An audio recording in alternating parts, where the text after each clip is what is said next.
7 de setembro, domingo.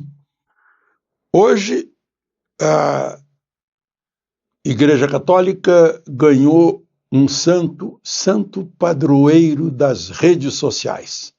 São Carlo Acutis, italiano, morreu com 15 anos, de uma leucemia rapidíssima.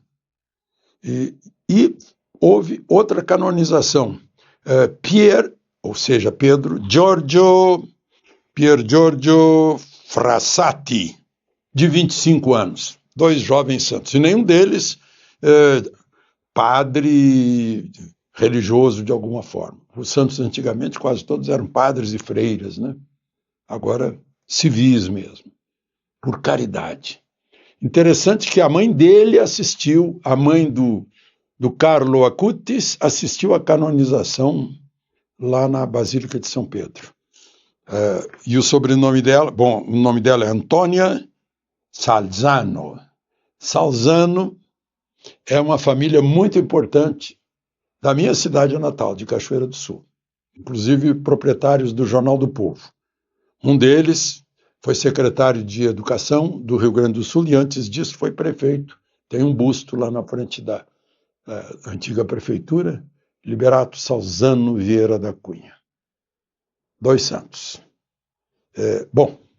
E hoje é o dia da nossa independência. Que coisa esse país, né? A independência foi dia 2 de setembro e foi decretada pela princesa regente Maria Leopoldina de Áustria. Pedro só gritou, só proclamou, fez o marketing. Eu digo brincando, posou para o Pedro Américo fazer o quadro. Mas foi a Leopoldina no dia 2 de setembro. É assim, o historiador Varnhagen escreveu 300 anos depois que Cabral chegou a Porto Seguro. Eu estou convencido de que Cabral chegou à Praia do Marco, né, ao norte de Natal. Não tinha como chegar ao sul da Bahia. Não tinha como. A vela, só a motor. E não tinha motor naquela época. Bom, só para mostrar, né, as nossas datas. Enfim, a tradição diz que foi 7 de setembro, diz que aconteceu assim como está pintado no quadro do Pedro Américo, assim como está no quadro do Meirelles, né, da primeira missa, que seria em Porto Seguro, quando na verdade foi lá em Touros, Rio Grande do Norte. Essas coisas.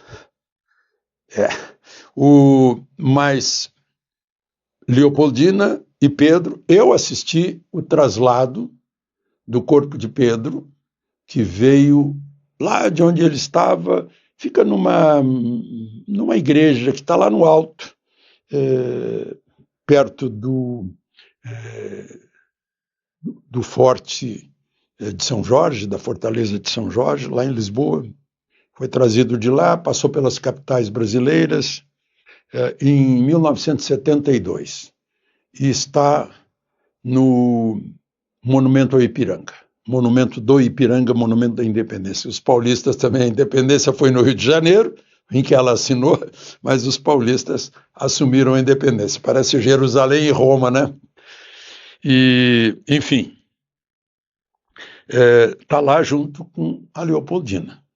Estão os dois. Dona Amélia também está lá, a segunda mulher, né, de Pedro, porque Leopoldina morreu jovem, 28, 29 anos. E o monumento foi feito por 2 italianos. Um fez o bronze e outro fez o granito, né? Vou dar o nome deles aqui, porque um deles trabalhou lá naquele monumento Vittorio Emanuele, lá de Roma, que o pessoal chama de máquina de costura, né? O Ettore Ximenes e o Manfredo Manfredi. É isso. Bom, 7 de setembro, 7 de 9. Olha só, a Gazeta do Povo de Curitiba resolveu fazer uma promoção 7 de 9. Durante 9 meses você paga R$7 para ter acesso a tudo que a Gazeta do Povo põe. Gazeta do Povo, como você sabe, é um jornal que não se entregou, não foi domesticado pelo dinheiro dos seus impostos, não. Mas é fiel ao dinheiro da sua assinatura, com verdade, defesa da liberdade, da lei, defesa da Constituição, dos nossos valores ocidentais que estão sendo atacados. Eu vou repetir aqui para a gente lembrar: a nossa cultura judaico-cristã, a nossa democracia grega, o nosso devido processo legal romano.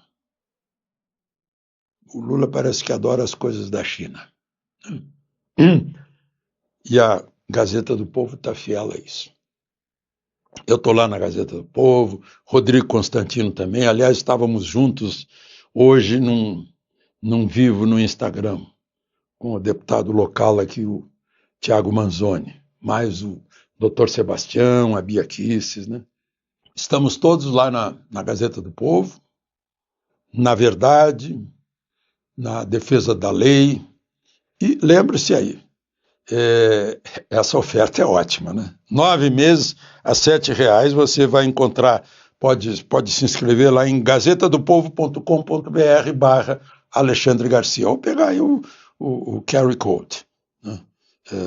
Eu acho que é uma excelente oferta. A gente se encontra. Agora, você não encontra na Gazeta do Povo uma frase como essa aqui, que eu acho que é a maior agência de notícias, da maior empresa de mídia.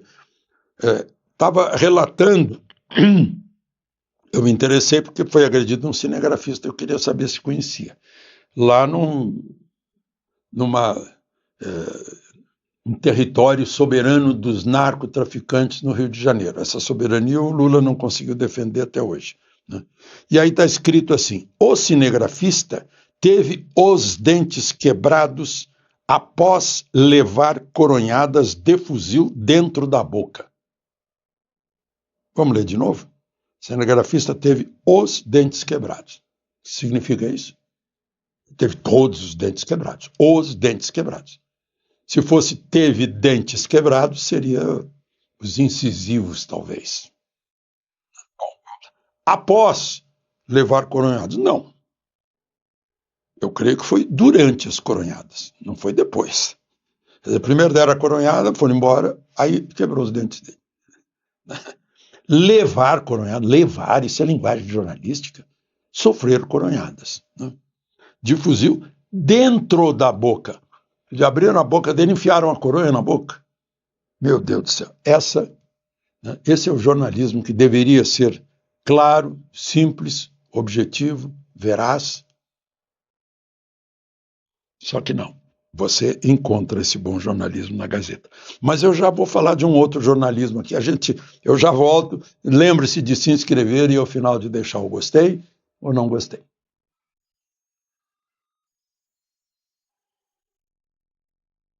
O outro jornalismo sobre o qual eu queria falar é um dos mais importantes jornais do país, o Estado de São Paulo. O editorial do Estado de São Paulo de hoje diz assim, lá no subtítulo: encerrado o julgamento dos golpistas, não haverá mais desculpas para que o STF conserve poderes excepcionais. Quer dizer que poderes excepcionais não faz mal desde que julgue antes os golpistas. É isso. Eu já ouvi essa tese. A ministra Carmen Lúcia, ela disse: sou contra a censura, mas dessa vez vamos censurar, não é? Somos contra regimes excepcionais, mas primeiro tem que julgar os golpistas. Agora, conserve os poderes excepcionais. Como assim? Quem foi que deu esses poderes? Foi o povo brasileiro? Foi o Congresso Nacional? Se não foi, esses poderes não são excepcionais, são ilegais. Inconstitucionais. Não? O Supremo é a guarda da Constituição. Assim está escrito no artigo 102. guarda. Não é o revisor da Constituição, não é aquele que tem poderes de mudar a Constituição, de alterar, de escrever o contrário do que está na Constituição. Artigo 102, é só guarda da Constituição. Não tem o poder natural, a legitimidade que é dada pelo voto popular. O voto popular dá legitimidade ao presidente da República, como chefe do Executivo e como chefe de Estado, chefe de governo e chefe de Estado. E dá poderes aos deputados e senadores, 503 deputados, 81 senadores, para representarem o povo do Estado e o Estado, na Câmara e no Senado. Esse é o poder legítimo. O Supremo, portanto, é, ao contrário do que quer o ministro Barroso, um órgão, sim, técnico, de interpretação da Constituição ou decisão sobre leis, se houver alguém que conteste. Ele não tem o poder de tomar iniciativa, como tomou a iniciativa desse inquérito do fim do mundo. Bom, tinha uma outra coisa aqui a acrescentar. Bom, eu não falei ainda do 7 de setembro. Vocês viram, se vocês encontrarem, me mandem, porque eu não encontrei. Nenhuma imagem da esplanada dos ministérios, ali onde estava o presidente da República, de câmera aberta, como a gente diz, foto ampla, com todo o ângulo de grande angular, para a gente ver se tinha gente lá. Não deu para ver. Tem câmera fechada, lente fechada, pegando pequenos grupos. Aliás, eu falei do Supremo, não havia ninguém do Supremo no palanque, junto com o presidente. Normalmente estão lá os chefes de poder. Está lá o presidente da República, chefe do Poder Executivo, os presidentes da Câmara e do Senado, chefes do Legislativo, e o presidente Supremo. O presidente Supremo não estava e nenhum ministro do Supremo presente. Lewandowski não é mais, estava lá como ministro de Lula. E não veio Alcolumbre. Será que ele estava com medo de alguma vaia, alguma coisa? Estava lá o Hugo Mota, presidente da Câmara. Foi só 2 presidentes de poder para ver o desfile. E pouca gente. Mais acima, na esplanada, além da esplanada, no eixo monumental, junto à torre de TV, um grupo bem grande de pessoas pedindo anistia e pedindo anulação desse teatro, que tem gente que chama de julgamento, baseado numa delação que mudou não sei quantas vezes, portanto perde toda a credibilidade. Teve prisão indevida com tentativa de forçar a delação, no caso do Felipe Martins. Nessa concentração, falou o doutor Sebastião, falaram políticos, mas principalmente a filha do Clesão. Ela disse, olha, a anistia não vai ressuscitar meu pai, mas vai levar a vida para muitas famílias que choram a injustiça. E aí eu fiquei pensando, né? Quem praticou a injustiça vai ter a lembrança de todas essas famílias. Dessa geração, essa menina, filha do Clesão, tem 17 anos. Vai ser uma geração que vai lembrar disso por décadas. Essa é uma espécie de prisão de quem praticou o mal. De Brasília, Alexandre Garcia.